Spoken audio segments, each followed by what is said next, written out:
One day, long ago, I sat on my bedroom floor.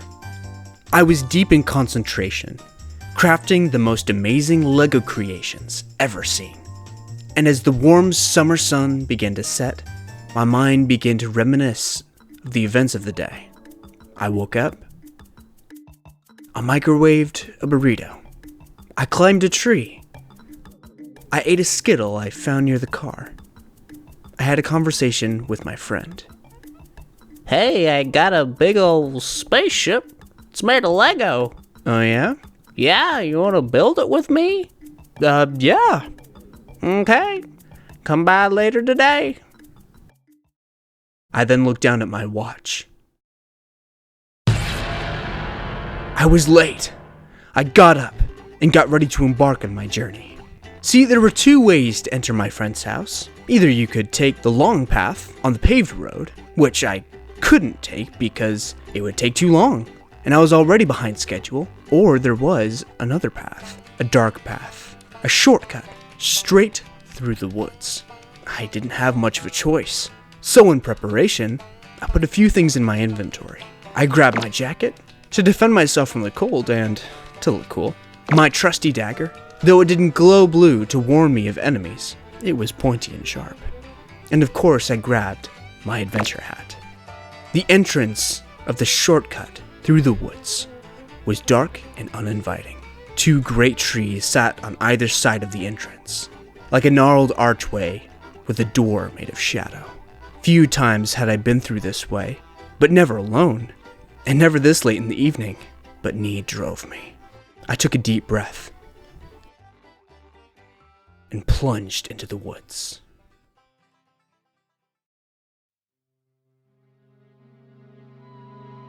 I was no stranger to these woods. I knew the dangerous things I could encounter. Cold, wriggling, venomous snakes, twisted, half-starved coyotes, crawling scorpions seeking out their prey. And the worst was the webs. Thick webs housing large spiders with bulging black eyes. I wouldn't let fear control me, and so I continued on. And before I knew it, the last rays of sun were gone, and I was left in utter darkness. Straining my eyes, I couldn't even see the path ahead of me. And I knew if I were to stray off the path, I may never find it again.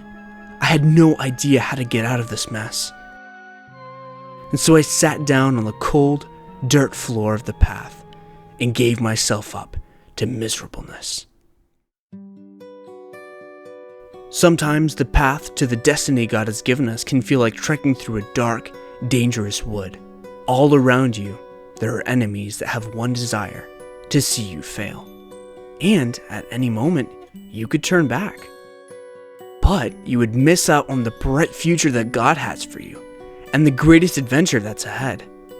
But just choosing not to turn back isn't enough.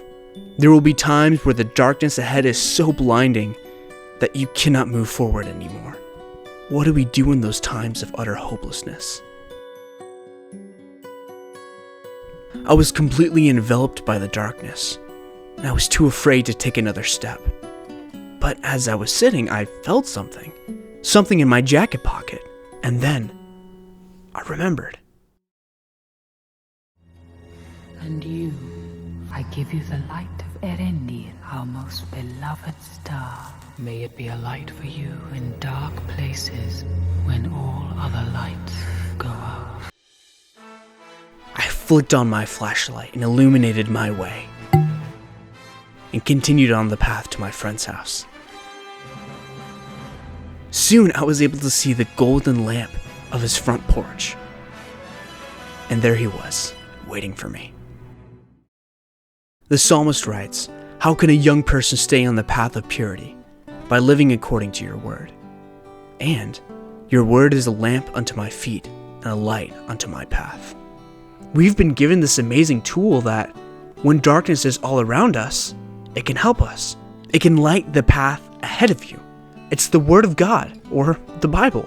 The Word of God is not only useful in times of darkness and hopelessness, but it's something that we should read often, not just when we're at the end of our rope. And what's amazing is that God can speak to us through the scriptures, encouraging us, teaching us, or even giving us direction in what we need to do and where we need to go. And Jesus himself, he said, "I am the light of the world. Whoever follows me will never walk in darkness, but will have the light of life." And if you take time to read the Word of God and allow it to light your path, I can say with confidence that your greatest adventure is ahead.